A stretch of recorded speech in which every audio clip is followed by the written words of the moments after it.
বিশেষ দরকার উপলক্ষে ঢাকা সেনানিবাসের দরবার হলে রবিবার সকালে সশস্ত্র বাহিনীর সদস্যদের মুখোমুখি হন প্রধানমন্ত্রী তারেক রহমান। এ সময় সশস্ত্র বাহিনীর সদস্যদের সঙ্গে করমর্দন ও শুভেচ্ছা বিনিময় করেন তিনি। ভাষণে তারেক রহমান বলেন, ২০০৯ সালের পিলখানা হত্যাকাণ্ডের মাধ্যমে পরিকল্পিতভাবে সেনাবাহিনীকে দুর্বল করার অপচেষ্টা চালানো হয়েছিল। এই কলঙ্কিত অধ্যায়ের সুষ্ঠু তদন্ত ও ন্যায় বিচার নিশ্চিত করা বর্তমান সরকারের অন্যতম প্রধান অঙ্গীকার। বিডিআর সদর দপ্তরে সংগঠিত বেদনা বিধুর অধ্যায় আজও আমাদের হৃদয় এক গভীর ক্ষত হিসাবে রক্তক্ষরণ ঘটায়।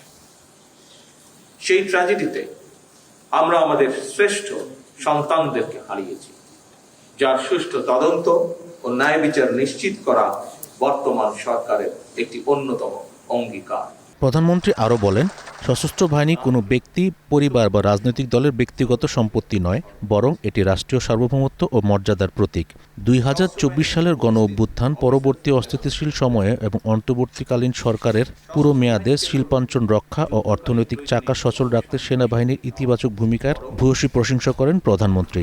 দেশের স্বাধীনতা সার্বভৌমত্ব রক্ষার অতন্দ্র প্রহরী হিসাবে ভূমিকা রাখার পাশাপাশি যে কোনো প্রাকৃতিক দুর্যোগ মোকাবেলা এবং রাষ্ট্রীয় সীমানার বাইরে জাতিসংঘ শান্তিরক্ষা মিশনের সদস্য হয়ে মুক্তিযুদ্ধ বিধ্বস্ত দেশের শান্তি প্রতিষ্ঠায় বাংলাদেশের সশস্ত্র বাহিনীর ভূমিকা বিশ্ব স্বীকৃত।